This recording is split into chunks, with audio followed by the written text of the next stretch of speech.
why does it feel like I don't love any of these wide receivers?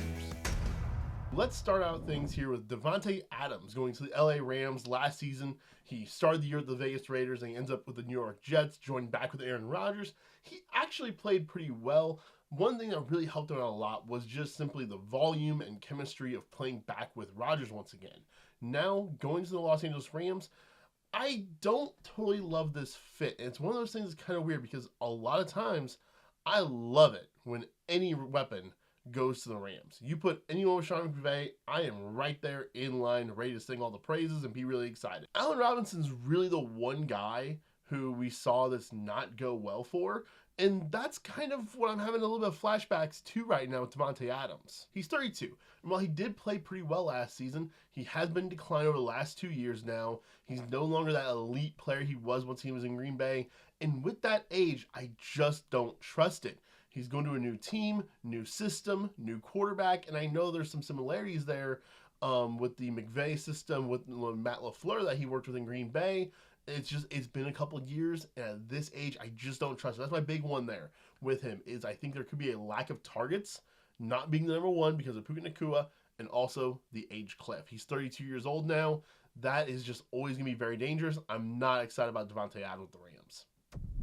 Now, one guy who does not have the age concerns, but he does have the volume concerns, that's DK Metcalf going to the Pittsburgh Steelers. Now, Metcalf going from Seattle to Pittsburgh could lead to a George Pickens trade away, which I think is maybe the best case scenario here for DK Metcalf. We still don't know, though, who his quarterback will be.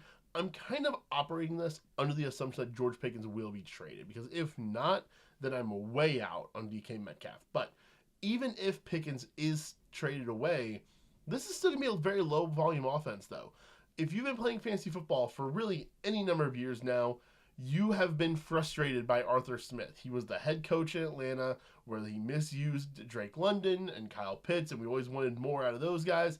Then he goes to Pittsburgh last year, and more of the same, right? They were, I believe, 29th in pass attempts last season, so just a very low offense in terms of those passing numbers. And DK is not a guy that I think can overcome that kind of low volume. We've seen his career in Seattle be very up and down, fluctuate with some low volume. At least those offenses were very efficient, where I question that with Pittsburgh. Again, we don't know who the quarterback's going to be. At this point, though, there's really no scenario out there where it's a very exciting quarterback.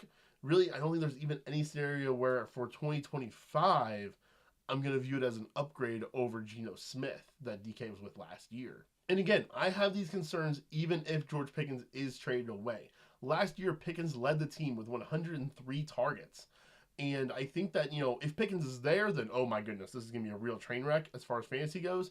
But if Pickens is traded away and DK gets to be the one, I think 103 targets is probably about the right pace that you can see DK get to. Maybe he gets to like 110, 115 even, but I don't see him getting a whole lot more than that. Cooper Kupp staying in the division, going from the Rams over to the Seahawks, kind of replacing DK Metcalf in a way, but he is a polar opposite player. JSN, Jackson Smith and Jigba, was their best wide receiver last year, and he's really good out of the slot.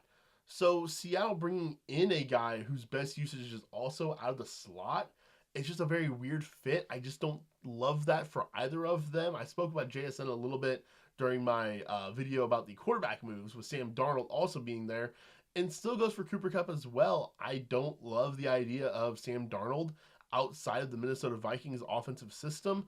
I think there could be some really offensive issues there, and I'm worried about the volume of this offense. I'm worried about the scoring potential of this offense. And not to mention, just like Davante Adams, Cooper Kupp, a lot of age on him now, and he's had a lot of injury problems that Davante Adams hasn't had.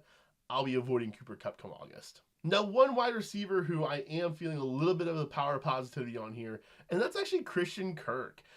He goes from Jacksonville to Houston, and I think that he could be a guy who falls into a role that the Houston offense is going to need. They've moved on from a couple of their offensive linemen now, most notably left tackle Laramie Tunsil, which could mean some more short area targets being just a necessity in this offense. And that's something that Christian Kirk has been really good at over the course of his career. So that could be a fit for him as a role. He's also just going to be a number 2 behind Nico Collins, who gets a ton of attention.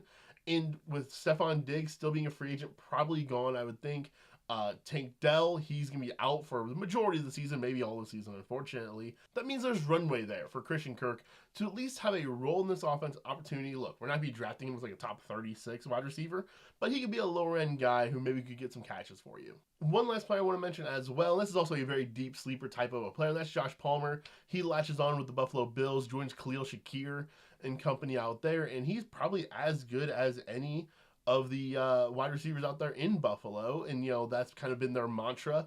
Last year was kind of everybody eats, right? A little bit for everybody. I think Josh Palmer fits perfectly into that. Again, more of a bye-week fill-in type. Nothing to get too excited about here. But I think he could slide right in there and be a useful player for your fantasy football team. Those are my thoughts on the wide receivers who have changed places so far this offseason. Guys, put in the comments down below. Are you excited about any of these guys? Davante Adams, DK Metcalf, Cooper Kupp. And, you know, I usually find myself getting very excited when players change teams. Last year, I was really high on a lot of the moves. This year, not quite so much, you know. Just for fantasy purposes, I think they're all kind of going into messy situations. So please, put in the comment down below. Do you like any of these moves? And if so, tell me who and why you like them.